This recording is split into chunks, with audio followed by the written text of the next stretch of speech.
বাংলাদেশের একমাত্র প্রবাল দ্বীপ সেন্ট মার্টিনে চলছে এখন অফ সিজন। আর অফ সিজন মানে পর্যটকদের জন্য নিষিদ্ধ, আর নিষিদ্ধের প্রতি একটু আকর্ষণ বেশিই থাকে। যদিও পর্যটক হিসেবে যায়নি, একটু ব্যবসায়িক কাজে সেন্ট মার্টিন যাওয়া হয়েছে। আর অফ সিজনে সেন্ট মার্টিন দেখতে কেমন হয় সেই গল্পই শোনাবো আমার আজকের ব্লগে। যাচ্ছি সেন্ট মার্টিনের দিকে।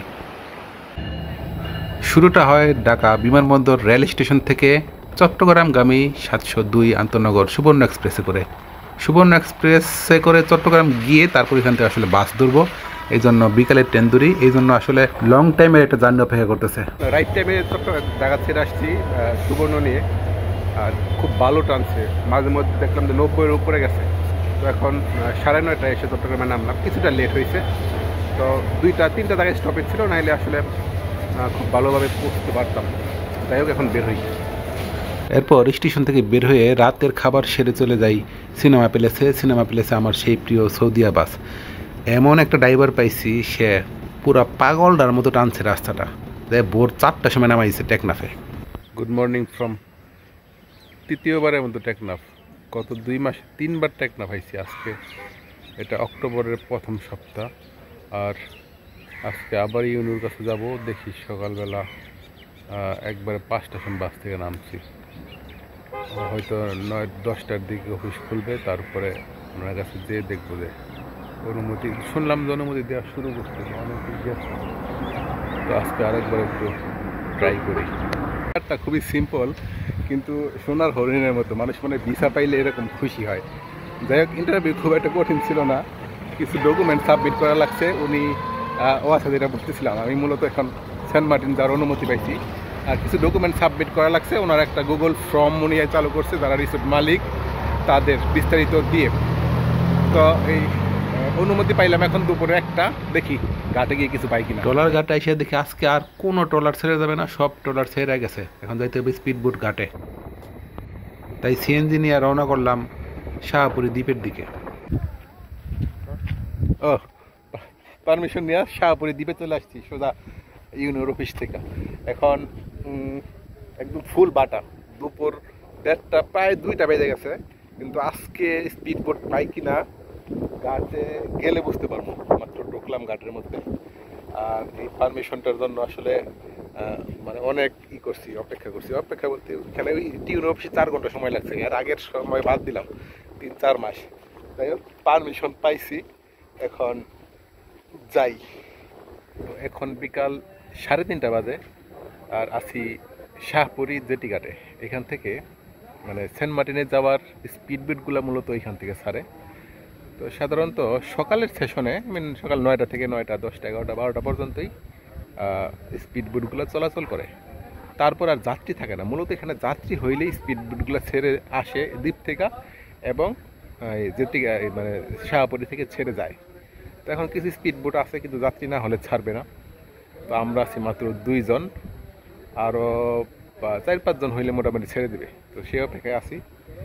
আর যদি যাত্রী না হয় তবে করে দেওয়া যাবে, এই রিজার্ভে নিয়ে দেওয়া যাবে। হয়তো 4,000 টাকার মতো লাগতে পারে রিজার্ভে একটা স্পিডবোট। আচ্ছা, দেখি, যাত্রীর জন্য অপেক্ষায় আছি। আরও 2 জন আসার কথা শুনলাম, আসলে আমরা ছেড়ে যাবে আর কি 3:30টার দিকে। গতকালকে দুপুর 2টার সময় বাড়িতে বেরিয়েছি, আর আজকে এখন বিকাল 4টা। 26 ঘন্টা একটা নয়, একটা টি শার্ট, একটা প্যান্ট, একটা জাইঙ্গা পরে আছি। গোসল টোসল কিছু হয় নাই মাঝখানে, একবার শুধু ফ্রেশ হয়েছে। 2টাকে বেরোর কারণে ছিল বিকালবেলা সুবর্ণ ধরছি, তারপর চট্টগ্রাম আইসা 4 ঘন্টা, আবার সকালবেলা টেকনাফ আইসা সেই ইউনিয়ন অফিস খোলা পর্যন্ত অপেক্ষা, তারপর এখানে পারমিশন নেওয়া, আবার এখানে জেটি ঘাটে আইসা এই নেওয়া স্পিডবোট। আর এখনও যাত্রীর জন্য অপেক্ষা করতেছি। আর এখন আছি শাহপুরী দ্বীপে। শাহপুরী দ্বীপে যেটা হয় যে এখানে মাছ ধরে স্থানীয় যারা আছে, ছোটো ছোটো পোলাপান আছে, কিছু বড় মুরব্বী আছে, তারপরে কিছু ট্রলার দাঁড়ায় আছে। এই ট্রলারটা অনেক বড়। এটার মধ্যে নাকি বাসের ইঞ্জিন দেওয়া আছে, সাউন্ড কম হয়, সেলো ইঞ্জিন। 4:30টার সময় মোটামুটি রেডি হইলাম। এখান থেকে যাত্রা শুরু হইব। আজকের দিনের শেষ ট্রিপ। আচ্ছা, শাহপুরী ছাড়তেছি। ফি আমানিল্লাহ, বিসমিল্লাহ, তাওয়াক্কালতু আলাল্লাহ, লা হাওলা ওয়ালা কুওয়াতা ইল্লা বিল্লাহ। গেম দিছেন?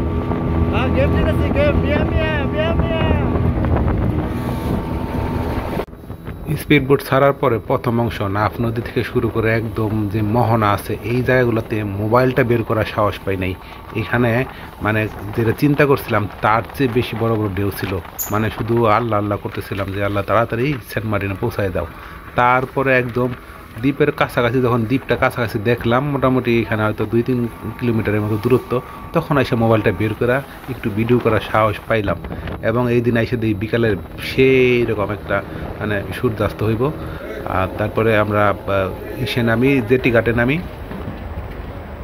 নামার সাথে সাথে ক্লিপ না নিলে নাই, অবশেষে মানে এই কথাটা বলার জন্য যে অবশেষে জেটিতে নামতে পারছি সেন্ট মার্টিনের। আচ্ছা, পরের গল্প কালকে থেকে। না হয় নাই, ফ্রেশ হয়ে রিটেক।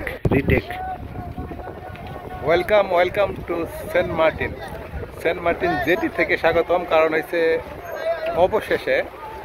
অবশেষে সেন্ট মার্টিন জেটিতে এসে নামলাম। এবং এটা ছিল গত 3 মাসের 3বার অ্যাটেম্পের পর ফাইনালি আমাদের নিজস্ব প্রপার্টিতে আসার জন্য ইউনোর কাছ থেকে অনুমতি নিয়ে তারপরে সেন্ট মার্টিনে প্রবেশ করতে পারলাম।